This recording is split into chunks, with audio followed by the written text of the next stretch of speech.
Signature signings. Is this the best promo up to this point in FIFA 22?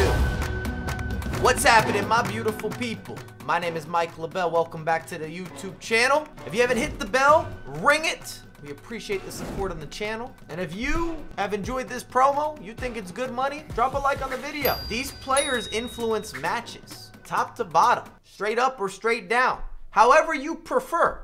We have 16 names, if I know how to count properly. And I've been having a debate with the Twitch chat and on social media. I'd love for you to join.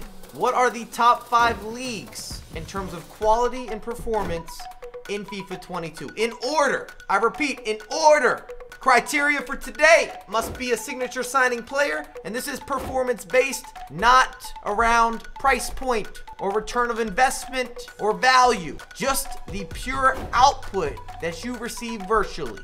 Before we get started, this Thursday and every single Thursday, at least for the rest of the year, $500 FIFA tournament. It's free. It's on the PlayStation 5 North America. I'm going to link that down below. Big shout out to OS and Facebook for bringing this together. You have to do nothing and you get to take home something if you're catching those W's while getting practice. I'm just saying. Thursday. I'm also going to reiterate, if you'd like to hang out this weekend, while we're plugging, also a 2v2 tournament in person, New York City, Sunday, December 5th. Open bar, live DJ, $1,000 prize pool, and I'll be there kicking it with you. Conversation starter. You want these ad libs? This material in person, metaphors, similes, wordplay, and you get a chance to beat me in a 2v2. And if you're coming in for the weekend or you live in New York City, I also added a football match on Saturday, December 4th. We're playing pickup. It is free. I just need you to register. So everything's linked down below. It's a lot, I know, but it's all good material. We're hooking it up in December. Carlsson, and I'm telling you, this promo,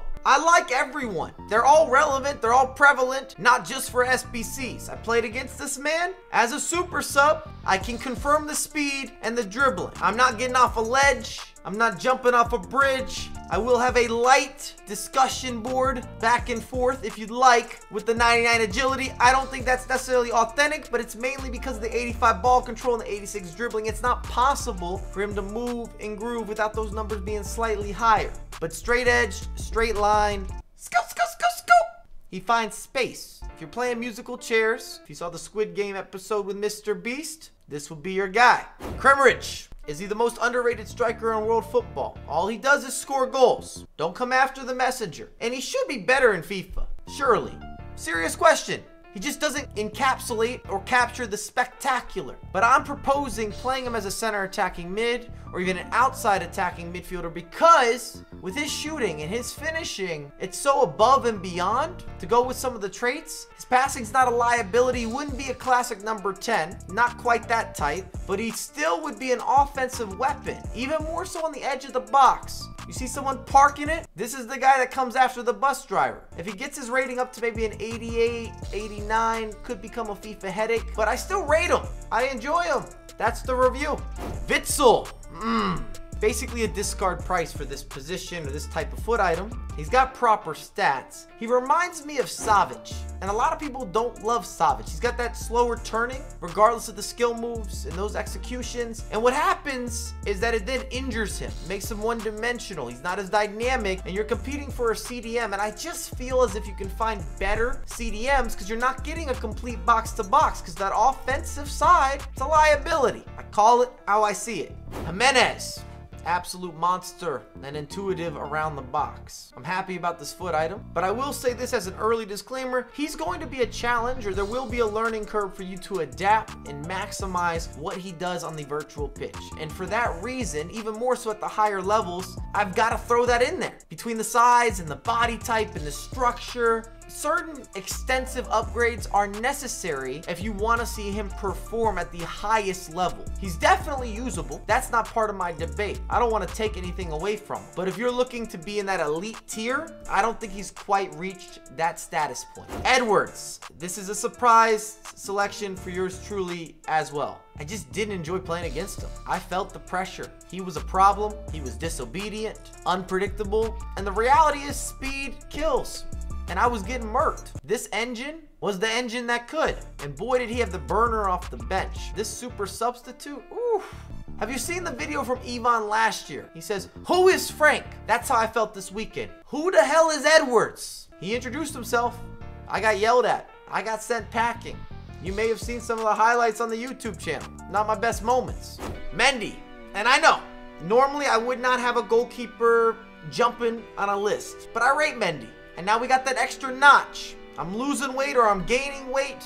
There's been adjustments to the belt. And I hope that EA didn't create anything fraudulent. I'm taking a bit of a blind leap of faith with this placement. I say all this because we don't know goalkeepers' potential or lack thereof until you have consistency, which means you've played 20, 30, 40 games. And you've really been able to witness, adjust, and give credible opinions to a goalkeeper. At least it feels that way. But here we are. We've got Mendy number 2, maybe even Mendy number 1 these days, just on a transition. Still waiting for some sort of Christmas edition, announcement, certification. It's coming. The holidays are around the corner. Ruben Diaz. And I saw many of you tweeting me, messaging me about Ruben. We're not talking sandwich. Not even that big of a fan of those either. I didn't love his 87. I'm not going to make a big argument for the 89. I see the stats, but I'm not handing out participation awards. Will he be usable? Yes. He just hasn't earned a higher placement based on the accolades and my personal experience with Ruben Diaz. I'm not intimidated. I break him down. I split that up. I'm chopping. Fruit Ninja. I'm doing all that. Waxing, faxing, relaxing, maxing, taxing. I can keep giving you a lot of words that sound similar. You can tell me, where do you have him ranked amongst the defenders from this release? Fullbacks and center backs. Go ahead. Speaking of, Baka. To me, he has to be a fullback or a wingback. You could play him as a center mid or a holding mid, but if you wanted to use him as a winger, he's not going to be number 9. That's what I'm going to say. Clear cut, fresh French fries, extra ketchup, mustard, whatever you need to dip. A little mayo, a little ranch. And if you were trying to play him centrally, we're starting to get a lot of options and depth in that position. And Baka's missing a couple key attributes or characteristics I would prefer to have. Martins. That 99 agility feeling much more legit. Woo. Definition of a speed merchant. Through ball, insisted. Adding in those scoop turns or those cancellations with the fake shot, intimidating, frightening. It's a horror. It's a dangerous game. Not a player you want running your direction. You're getting a Ferrari straight off the lot. Not that I know that experience whatsoever, but it's a fast car and it hasn't been used previously. He can ruin a weekend. I wish that he was a cheap SBC. Not because I don't think he's worth, but mainly because his position in particular, right wings or right mids, I feel as if I already have 4 or 5 in my club that I enjoy using. That's a big rotation. And it does make it challenging to add another player that may or may not create a big enough degree of separation. Diego Carlos and Skriniar. We can put them together.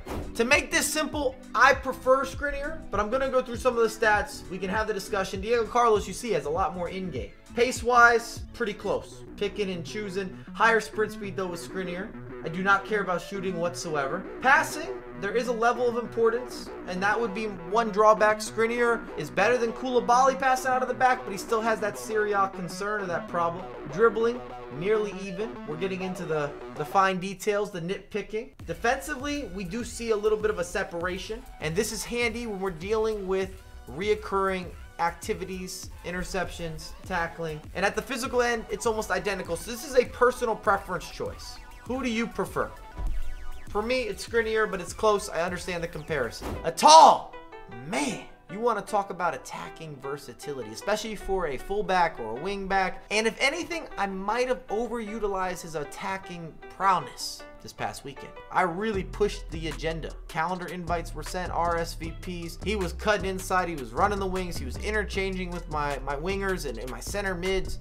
He was all over the place. Progression with ease. Pure comfort. Lazy boy. That is a reference towards a furniture brand that I don't know if it's popular everywhere in the US. They make these big, normally leather sofas or those lounging chairs. The relaxers, the ones where you push down and they recline. He excels in everything. He's one of those friends. You know the guy. He can sing, play instruments, juggles, does backflips, can wrestle a bear. You name the activity, you know he's going to be better than almost everyone at doing it. That's where Tall fits in the FIFA ecosystem. Lorente, proven to work out well. He's in the gym, box to box. I don't love his price discretion, but this list also doesn't cater to that. I just want to mention it as an observation between the 2 iterations with his standard and now this upgraded signature player. But with all that being said, I can't deny his credibility as a midfield demon. He might be the gatekeeper. Good luck getting past Llorente, and his chase back is superb. KDB, De Bruyne. Check this out. Let me just go through some of the stats, and you're gonna feel the differences, and it's in the right places. We got his 91, and now we have his 93. Not only do you see 100 additional in-game stats, but let's talk pace. 76, 76. Okay, we're now at an 80-80. Shooting, not really that worried about it. Passing, the same thing. He's always been so far above the curve, we don't even need to discuss. But his dribbling, agility 79, now to an 86. Significant. Balance 78, now to an 85. Significant. 91 to 94, 91 to 94, 88 to 91, 89 to 92. He's looking prime time, and that's going to improve his turning. Defending, everything goes up another notch. Also important because he's not known as a fantastic defensive player. You will take anything that you can get that will improve that. Physical, the strength goes up 6, the aggression goes up 6. This benefits you both offensively and defensively. Winning bounce backs, confrontations, 50-50s, pushing, shoving, those types of sequences. Ben Yedder, drag backs from hell, memories revisited. Both feet, finesse shots, long range, short range. You give him the weapon, he'll show you how to fire it. FIFA nightmares, they still happen. Rats in New York City, they stop working on the weekends. They don't deal with Yedder. They know, bow down, cover your tail, get out of his way.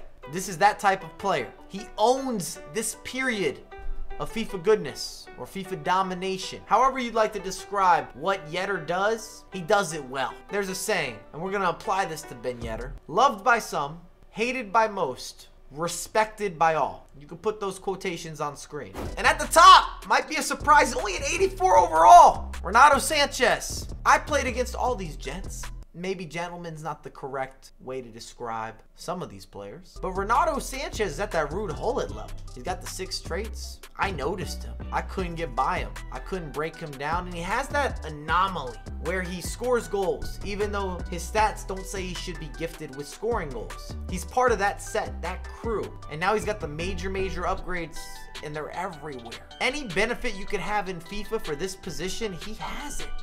What does Renato lack? And he's 5'9", but he's on the thicker side, so he still turns well, but his body type is big enough where he takes up space. So you're not limited where you have someone who's too lean. That's not Renato. He's been bulking up. It's the winter season. I can't believe some of the price tags, but then again, I understand. And you add in the links, the league, I get it. He has longevity and deserves a claim or sitting on a throne or a pedestal for just midfielder greatness. That's the video. Let me know. Do you agree? Do you disagree? We have the comment section. As always, we upload daily. If you want to see gameplay with and against many of these players, join the Twitch stream live on the majority of days, especially on those weekends or leading up to the weekend. And I'll have a lot more content coming out for you ASAP.